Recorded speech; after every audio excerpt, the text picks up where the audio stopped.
درود شریف پڑھ لیجیے۔ اللہم صلی علی محمد وعلی آل محمد کما صلیت علی ابراہیم وعلی آل ابراہیم انک حمید مجید۔ اللہم بارک علی محمد وعلی آل محمد کما بارکت علی ابراہیم وعلی آل ابراہیم انک حمید مجید۔ اعوذ باللہ من الشیطان الرجیم، بسم اللہ الرحمن الرحیم۔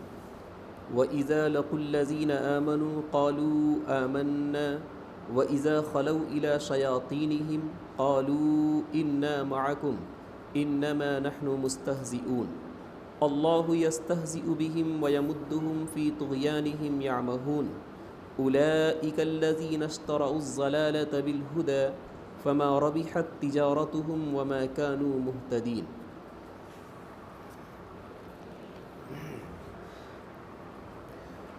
اللہ تبارک و تعالی نے فرمایا کہ منافقوں کے اندر ایک بری عادت یہ تھی کہ جب وہ ایمان والوں کے پاس جاتے تو ایمان والوں سے یہ کہتے کہ ہم بھی ایمان لے کر آئے ہیں، اور جب وہ اپنے شیاطین کے پاس، اپنے سربراہ کے پاس، اپنے سرداروں کے پاس آتے تھے تو وہ کہتے تھے ہم تو تمہارے ساتھ ہیں،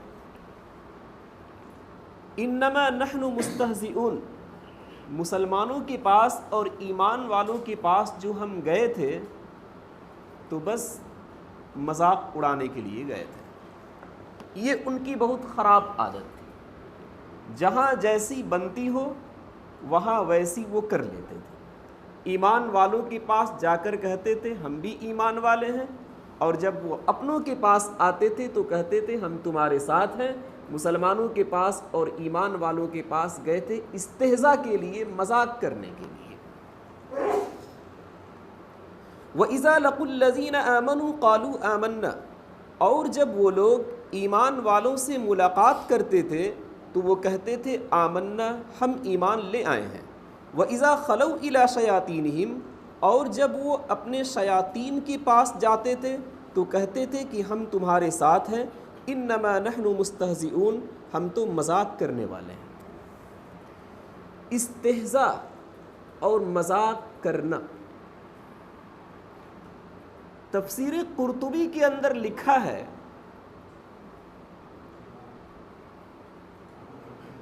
کہ حقارت کی نظر سے اور توہین اور ذلت کے ارادے سے کسی شخص کے عیب کو ظاہر کرنا تاکہ لوگ ہنس پڑیں، اس کو کہتے ہیں استہزاء۔ ذلت کے ارادے سے اور حقارت کے ارادے سے توہین کرنے کے لیے اس کے عیب کو ظاہر کرنا تاکہ لوگ ہنس پڑے، اس کا نام ہے استہزاء۔ یہ استہزاء اور مذاق زبان سے ہو ایسا کوئی ضروری نہیں ہے،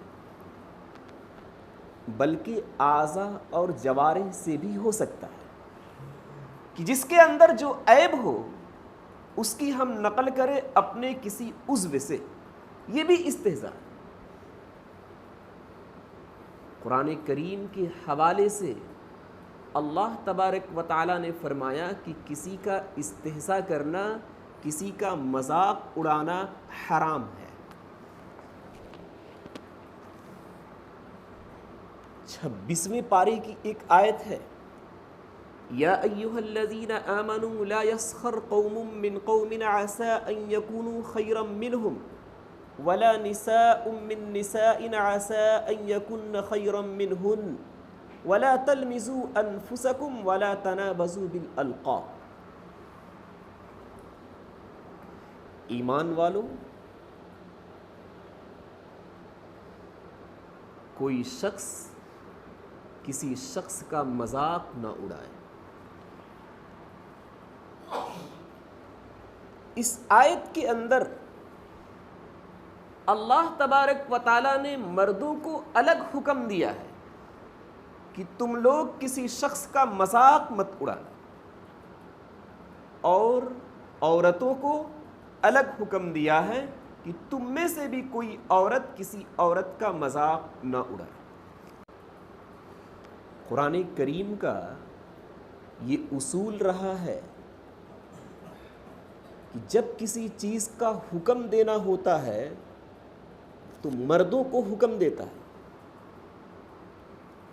اور عورتیں اس حکم کے اندر خود بخود شامل ہو جاتی ہیں۔ آپ نماز کو لے لیجیے، ہر جگہ پر کہا گیا اقیم الصلاۃ، مردوں کو کہ تم لوگ نماز پڑھو۔ عورتیں اس مردوں کے حکم میں عورتیں خود بخود آ گئی کہ انہیں بھی نماز پڑھنا ہے۔ وآتوا الزکاۃ، مردوں کو حکم دیا گیا کہ تم لوگ زکوٰۃ نکالو۔ اس حکم کے اندر عورتیں بھی آ گئی کہ تمہیں بھی زکوٰۃ نکالنی ہے۔ تو جہاں کہیں اللہ تبارک و تعالیٰ نے حکم دیا، مردوں کو خطاب کیا اور عورتوں کو ضمناً اس حکم کے اندر شامل کر لیا۔ لیکن جب مذاق کی بات آئی، استہزاء کی بات آئی، کسی کی توہین کی بات آئی، کسی کو ذلیل کرنے کی بات آئی، کسی کو حقارت کی نظر سے دیکھنے کی بات آئی، تو اللہ تبارک و تعالیٰ نے مردوں کو الگ حکم دیا اور عورتوں کو بھی الگ حکم دیا۔ اس سے پتہ چلتا ہے کہ یہ بہت بڑی چیز ہے۔ مفسرین کے اندر لکھا ہے، مفسرین نے لکھا ہے تفسیر کے اندر کہ مذاق اڑانا ایک دوسرے کا، استہزاء کرنا، حقارت کی نظر سے دیکھنا، توہین کرنا، ذلیل کرنا، مردوں کے بنسبت عورتوں کے اندر زیادہ ہے۔ اس لیے اللہ تبارک و تعالیٰ نے مردوں کو الگ حکم دیا اور عورتوں کو الگ حکم دیا۔ یا ایھا الذین آمنوا لا یسخر قوم من قوم عسى ان یکونوا خیرا منهم، مردوں کی جماعت کوئی شخص تم میں سے کسی شخص کا مذاق نہ اڑائے۔ کیوں؟ ہو سکتا ہے کہ جس کا تم مذاق اڑا رہے ہو، جس کی توہین کر رہے ہو، جس کو ذلیل کر رہے ہو، وہ اللہ کی یہاں تم سے بہتر ہو۔ وَلَا نِسَاءٌ مِّن نِّسَاءٍ عَسَىٰ أَن يَكُنَّ خَيْرًا مِّنْهُنَّ، عورتوں کو بھی الگ سے حکم دیا کہ عورتوں کی جماعت تم میں سے کوئی عورت کسی دوسری عورت کا مذاق اور استہزاء نہ کرے، عیب نہ نکالے، ذلیل نہ کرے۔ کیوں؟ ان یکن خیرا منہن، ہو سکتا ہے کہ جس عورت کا مذاق اڑایا گیا وہ اللہ تبارک و تعالیٰ کی یہاں تم سے بہتر ہو۔ دل کی کیفیت کو تو کوئی نہیں جانتا، اور اللہ تبارک و تعالیٰ کی یہاں اسی کی وقعت ہے، دل ہی کا ویلو ہے، ورنہ تو اور کسی کا ویلو نہیں ہے۔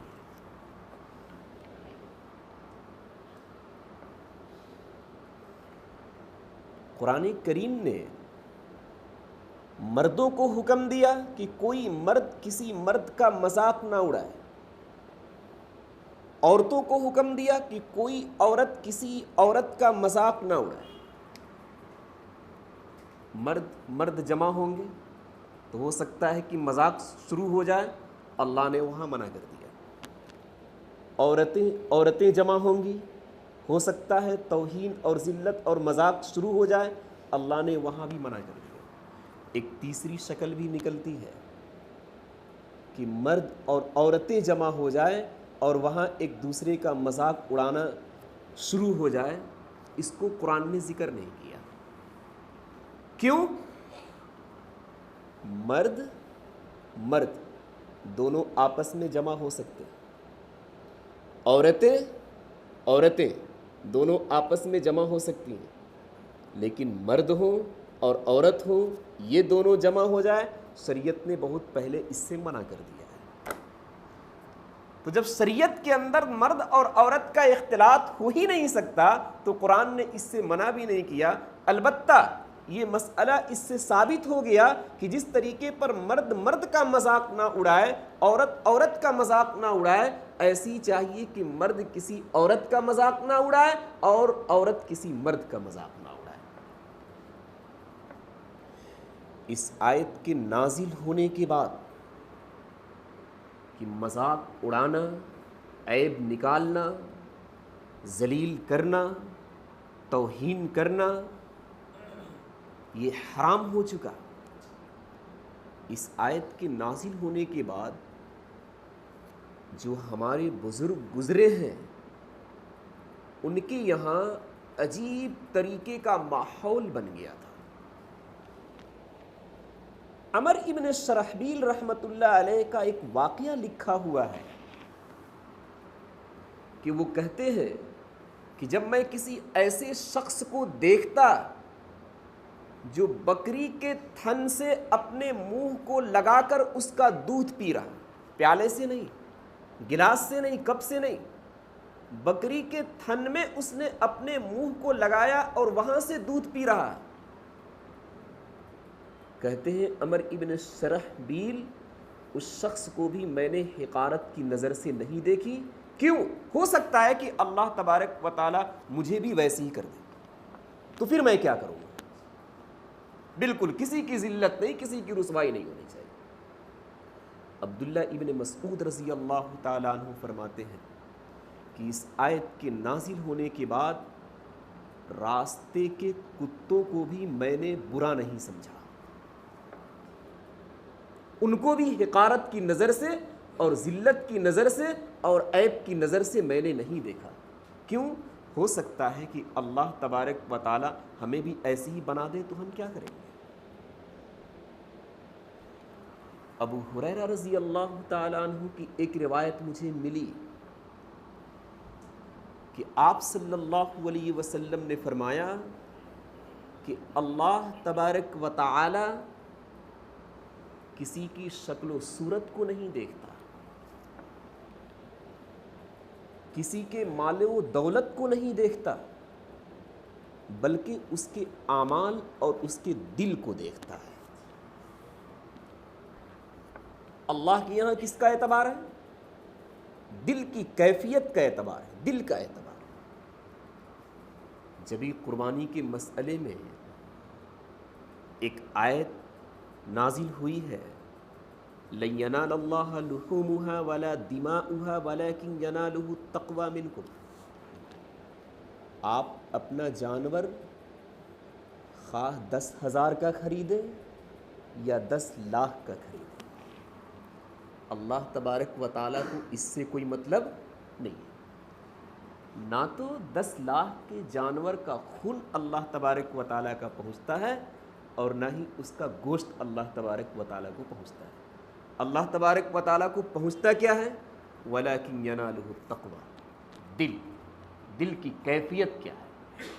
کیا آپ دکھانے کے لیے 10-20 لاکھ کا جانور لیا یا اللہ کی رضامندی اور اس کی خوشنودی کو حاصل کرنے کے لیے آپ نے لیا؟ اس کا اعتبار۔ الغرض یہ حدیث جو میں نے آپ کے سامنے سنائی ہے کہ اللہ تبارک و تعالیٰ کسی کی شکل و صورت اور مال و دولت کو نہیں دیکھتا بلکہ اس کے دل کو دیکھتا ہے۔ اس حدیث کی روشنی میں فقہا نے لکھا ہے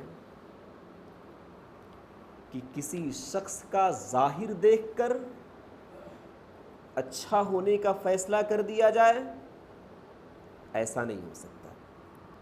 ہو سکتا ہے کہ اس کا دل گڑبڑ ہو۔ ایسے ہی کسی کا ظاہر اگر برا ہو تو اس کے بارے میں برا ہونے کا فیصلہ کر دیا جائے، ایسا نہیں ہو سکتا۔ ہو سکتا ہے کہ اس کا دل اچھا ہو۔ البتہ اتنا کہا جا سکتا ہے کہ ظاہر میں تمہارا کام خراب ہو رہا ہے، یہ کام برا ہے، تم برے نہیں ہو، اتنا کہا جا سکتا ہے، ورنہ اس شخص کو برا نہیں کہا جا سکتا۔ یہ توہین ہوے گی، یہ ذلیل کرنا ہوے گا اور یہ حقارت کی نظر سے دیکھنا ہوے گا۔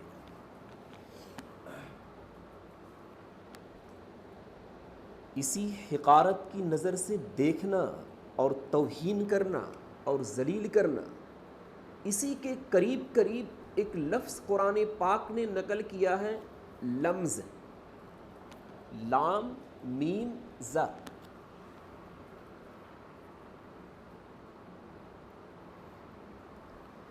وَلَا تَلْمِزُوا أَنفُسَكُمْ۔ لمز کا مطلب کیا ہوتا ہے؟ کسی کا عیب ڈھونڈنا، کسی کو طعنہ دینا، کسی کا عیب نکالنا۔ اللہ تبارک و تعالیٰ نے اس کے بارے میں بھی فرمایا وَلَا تَلْمِزُوا أَنفُسَكُمْ، اپنے آپ کے اندر عیب نہ ڈھونڈو، اپنے کو مخاطب کیا۔ یہ آیت بالکل ویسی ہی ہے جیسا کہ اللہ تبارک و تعالیٰ نے فرمایا وَلَا تَقْتُلُوا أَنفُسَكُمْ، اپنے آپ کو قتل نہ کرو۔ کیا مطلب اس آیت کا؟ اگر ایک شخص دوسرے کو قتل کرتا ہے تو دوسرے کے جو رشتہ دار ہیں، جو متعلقین ہیں، جو دوست و احباب ہیں، وہ لوگ بھی کیا کرتے ہیں؟ جس نے قتل کیا اس کو قتل کر دیا۔ تو یہ ایک دوسرے کو قتل کرنا گویا کہ اپنے آپ کو کیا کرنا ہے؟ قتل کرنا ہے۔ اس لیے اللہ تبارک و تعالیٰ نے فرمایا کہ اپنے آپ کو قتل نہ کرو، اس لیے کہ دوسرے کو قتل کرو گے تو دوسرے کے رشتہ دار اور دوسرے کے متعلقین تمہیں بھی قتل کر دیں گے، تو گویا کہ اپنے آپ کو ہی قتل کرنا ہوا۔ یا پھر اس کا دوسرا مطلب کیا ہے؟ انما المؤمنون اخوہ، مومن آپس میں بھائی بھائی ہیں۔ تو اگر آپ کسی دوسرے کو قتل کرتے ہیں تو گویا کہ آپ نے اپنے بھائی کو قتل کر دیا، اور اپنے بھائی کو قتل کرنا گویا کہ اپنے آپ کو ہی قتل کرنا ہے۔ ایسی اللہ تبارک و تعالیٰ نے فرمایا وَلَا تَلْمِزُوا أَنفُسَكُمْ، اپنے اندر عیب کو نہ نکالو۔ کیا مطلب؟ آپ دوسرے میں عیب کو تلاش کریں گے تو دوسرے کے جو رشتہ دار، متعلقین، دوست احباب ہیں، وہ لوگ بھی آپ کے اندر عیب کو تلاش کریں گے۔ تو یہ دوسرے میں عیب کو تلاش کرنا گویا کہ اس بات کی دعوت دینا ہے کہ ہمارے اندر بھی عیب ہے۔ علماء کرام نے فرمایا وَفِيكَ عُيُوبٌ وَلِلنَّاسِ أَعْيُنٌ، ہر شخص کے اندر عیب بھرا ہوا اور لوگوں کی آنکھیں بھی ہیں۔ اگر ہم ایک انسان ہو کر دوسرے کا عیب نکالیں گے تو ہم بھی انسان ہیں، ہمارے اندر بھی عیب بھرا ہوا ہے، دوسرے لوگ بھی ہمارے عیب کو ظاہر کر دیں گے۔ اس لیے اللہ تبارک و تعالیٰ نے فرمایا کہ عیب نہ نکالو، اس لیے کہ تمہارے اندر بھی عیب ہے، عیب سے تم خالی نہیں ہو۔ جس طریقے پر دوسرے کا تم عیب نکالتے ہو، دوسرے لوگ تیرا بھی عیب کو ظاہر کر دیں گے۔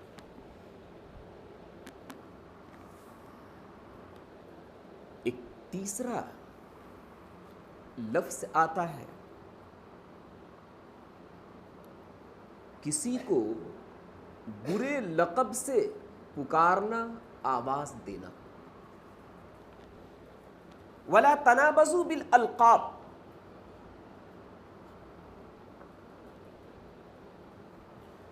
اس آیت کا مطلب یہ ہے کہ اگر کسی شخص کے اندر کوئی عیب ہو، مثلا میں کھل کر بولتا ہوں، کسی کو اللہ تبارک و تعالیٰ نے لنگڑا بنا دیا،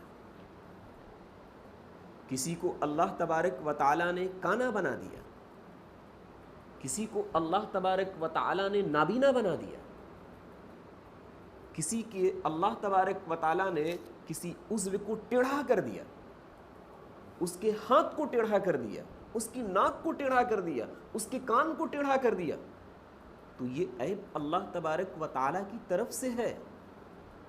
لیکن اس عیب کے ساتھ آواز دینا، اے لنگڑے، اے کانے، اے لولے، اے نابینا، وَلَا تَنَابَزُوا بِالْأَلْقَابِ، اللہ تبارک و تعالیٰ نے فرمایا کہ برے القاب سے ہرگز مت پکارنا۔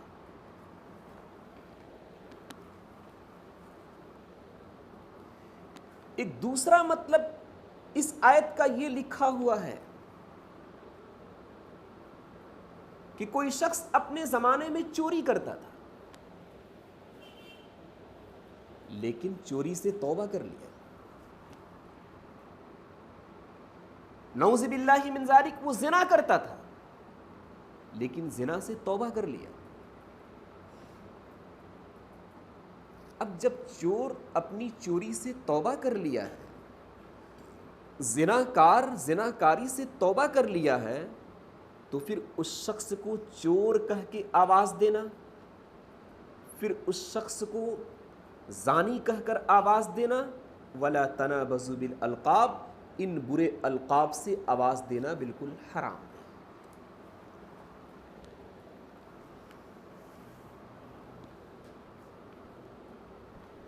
ایک صحابی ہیں ابو جبیرہ رضی اللہ تعالی عنہ، وہ کہتے ہیں کہ یہ آیت وَلَا تَنَابَزُوا بِالْأَلْقَابِ، برے القاب سے آواز مت دو، ہم مدینے والوں کے بارے میں نازل ہوئی.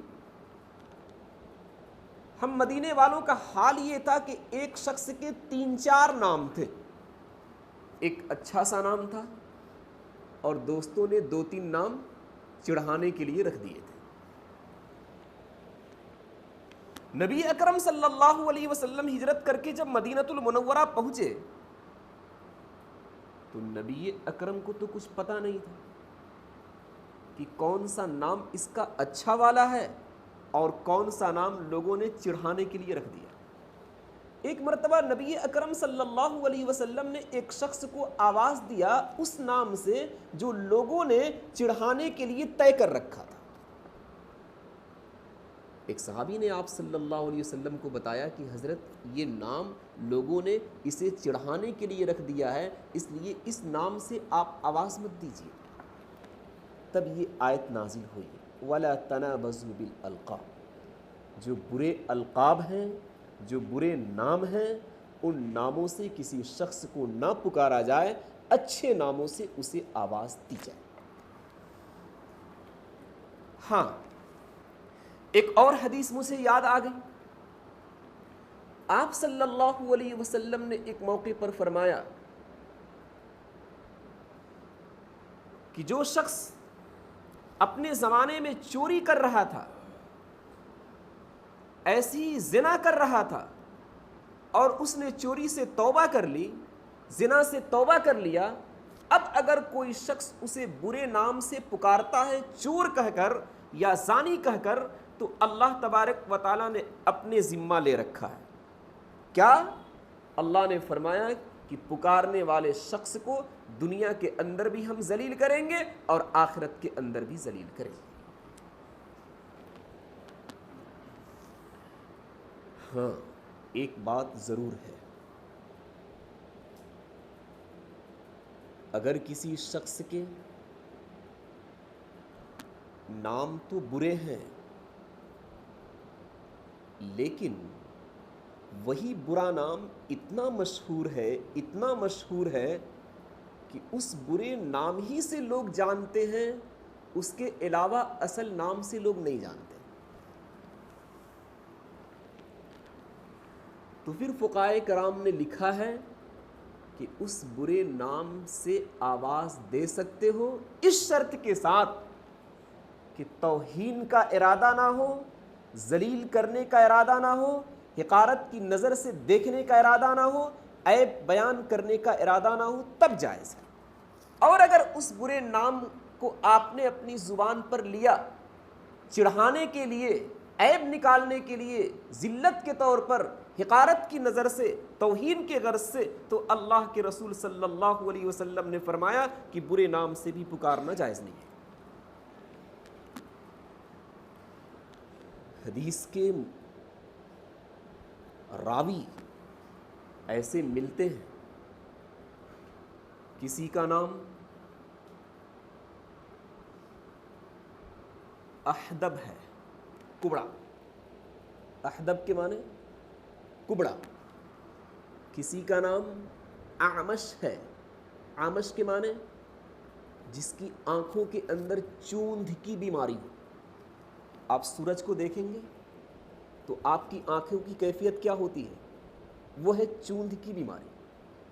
تو ایسے راوی گزرے ہیں جس کا نام آمش چوندھ کی بیماری، جس کا نام احدب کبڑا، لیکن یہ ایسے ہیں کہ حدیث کے فن میں ان دونوں کو آمشی کے نام سے جانا جاتا ہے اور احدبی کے نام سے جانا جاتا ہے۔ اس لیے فقہائے کرام نے لکھا ہے کہ آمش کہہ کر پکارنا جو کہ غلط معنی رکھتا ہے، اور احدب کہہ کر پکارنا جو کہ غلط معنی رکھتا ہے، لیکن چونکہ یہ دونوں الفاظ بہت ہی مشہور ہیں، ان دونوں کے علاوہ اگر کسی اور سے پکارا جائے تو لوگ سمجھ نہیں پائیں گے، تو بغیر عیب کے ارادے سے، بغیر تانا دیے، بغیر حقارت کی نظر سے ایسے نام سے پکارنے کی اجازت دی گئی ہے۔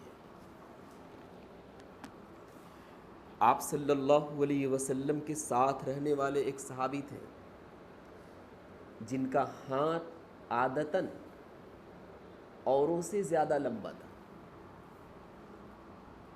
ایک ہاتھ کی لمبائی ہوتی ہے، تو اوروں سے اس صحابی کا ہاتھ زیادہ لمبا تھا۔ آپ صلی اللہ علیہ وسلم ان کو ذوالیدین کہہ کر پکارتے تھے، دونوں ہاتھ والے، ادھر آ جاؤ۔ تو یہ حقارت کی نظر سے نہیں ہوتا تھا، یہ ذلت اور توہین کے ارادے سے نہیں ہوتا تھا۔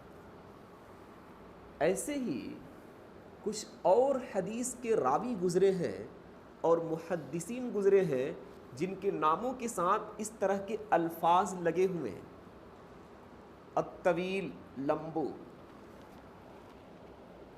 الاصفر پیلا، زرد۔ تو یہ سب جو نام لگے ہوئے ہیں، ان ناموں کے ساتھ پکارنے کی اجازت دی گئی ہے۔ ہاں، ارادہ یہ ہونا چاہیے کہ عیب نہ نکالیں، توہین کی نظر سے نام نہ لیں اور ایسی حقارت کی نظر سے نہ دیکھیں۔ البتہ آپ صلی اللہ علیہ وسلم نے موقع بموقع یہ فرمایا کہ چاہیے یہ کہ اچھے اچھے ناموں کی تجویز ہو، اچھے نام رکھے جائیں، اچھی کنیت رکھی جائے۔ چنانچہ آپ صلی اللہ علیہ وسلم نے خود اچھی کنیت بتائی اور اچھا لقب بتایا۔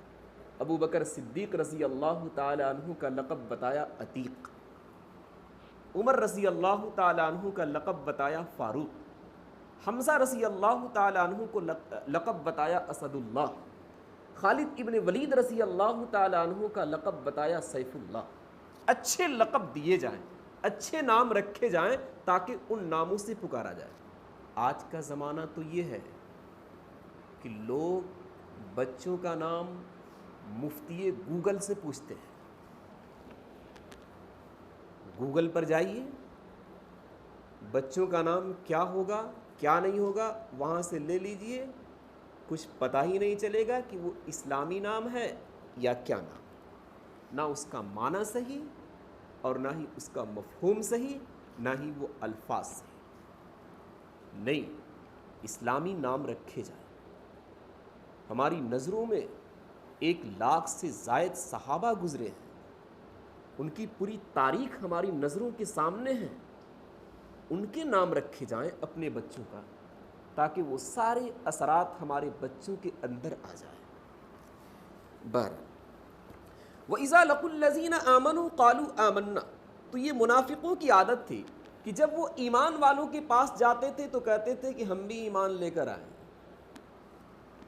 اور جب اپنے سرداروں کے پاس جاتے تھے تو کہتے تھے ہم تو تمہارے ساتھ ہیں، وہاں ایمان والوں کے ساتھ ہم گئے تھے نحن مستہزئون، مذاق اڑانے کے لیے۔ اللہ یستہزئ بہم ویمدہم فی طغیانہم یعمہون، اللہ تبارک و تعالیٰ نے اس کا جواب دیا کہ اچھا تم مسلمانوں کے پاس اور ایمان والوں کے پاس آ کر مذاق اڑا رہے ہو، اللہ یستہزئ بہم، اللہ ان کا مذاق اڑا رہا ہے۔ اللہ کا مذاق اڑانا منافقوں کا، اس کا مطلب یہ ہے کہ جو منافقین گناہ کر رہے ہیں ان گناہوں میں اللہ تبارک و تعالیٰ ابھی پکڑ نہیں فرما رہا ہے، بلکہ ڈھیل دے رکھا ہے، کرتے جاؤ کرتے جاؤ۔ کرتے جاؤ. یہ ہے مذاق اڑانے کا مطلب کہ کرتے جاؤ. جب حد کو پہنچو گے تو ایک ہی دن میں تمہیں پکڑوں گا, پھر سارے خاندان یاد آ جائیں گے. اللہ کا مذاق اڑانا یہ ان کو گناہوں کے اندر ڈھیل دے دینا ہے.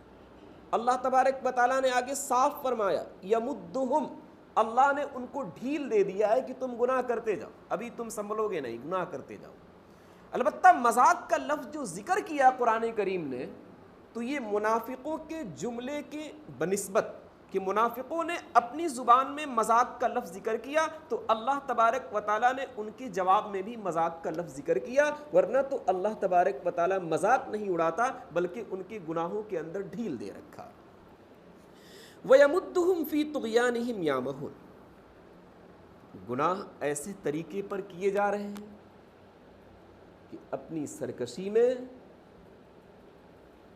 وہ بالکل اندھے ہو گئے, ان کو کچھ نظر نہیں آتا کہ ہم غلط کام کر رہے ہیں یا صحیح کام کر رہے ہیں. کیوں؟ کسی گناہ پر اللہ تبارک و تعالیٰ ابھی پکڑ نہیں فرما رہا, ابھی ان کو ڈھیل دے رکھا ہے, تو وہ بالکل اندھے ہو کر وہ گناہ پر گناہ کیے جا رہے ہیں. یہی حال ہم لوگوں کا ہے. ایک گناہ ہوتا ہے, اس پر کوئی پکڑ نہیں ہوتی ہے اللہ کی طرف سے, محض اللہ کے فضل کی وجہ سے, تو دوسرے گناہ کی طرف مائل ہو جاتے ہیں. اس پر بھی پکڑ نہیں ہوتی ہے اللہ کے فضل کی وجہ سے, تو تیسرے گناہ کی طرف مائل ہو جاتے ہیں. اب اس طریقے پر گناہوں کے اندر ہم ڈوب جاتے ہیں کہ چھوٹے بڑے سب گناہ تو کرتے ہی ہیں, چھوٹے گناہ ہوں وہ بھی کرتے ہیں, بڑے گناہ ہوں وہ بھی کرتے ہیں, بلکہ گناہ کرتے کرتے کرتے کرتے یہ ہوتا ہے کہ شرک تک ہم کر جاتے ہیں.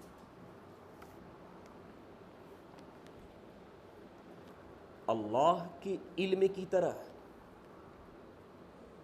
کسی شخص کے لیے علم فرض کر لینا اور علم مان لینا اور یہ کہنا کہ جس طریقے پر اللہ کو غیب کا علم ہے کہ آگے کیا ہونے والا ہے, ایسی ہی غیب کا علم کسی اور شخص کے لیے مان لینا چاہے وہ نبی ہی کیوں نہ ہو, یہ ہے شرک. ایسا بھی گناہ ہم کر ڈالتے ہیں.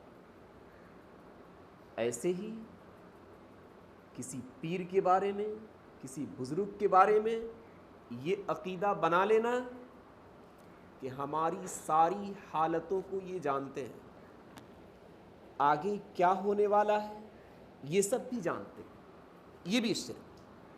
ایسے ہی کسی سے اپنی مرادیں مانگنا, کسی سے اپنی اولاد مانگنا, یہ بھی شرک.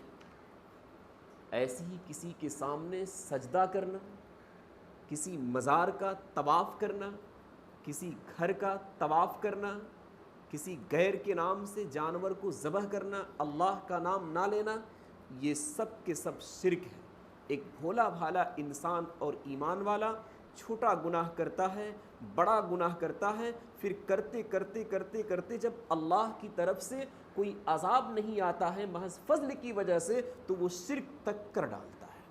اللہ تبارک و تعالیٰ ان ساری شرک سے اور سارے گناہوں سے ہم سب کی حفاظت کرے. اللہ سبحان اللہ.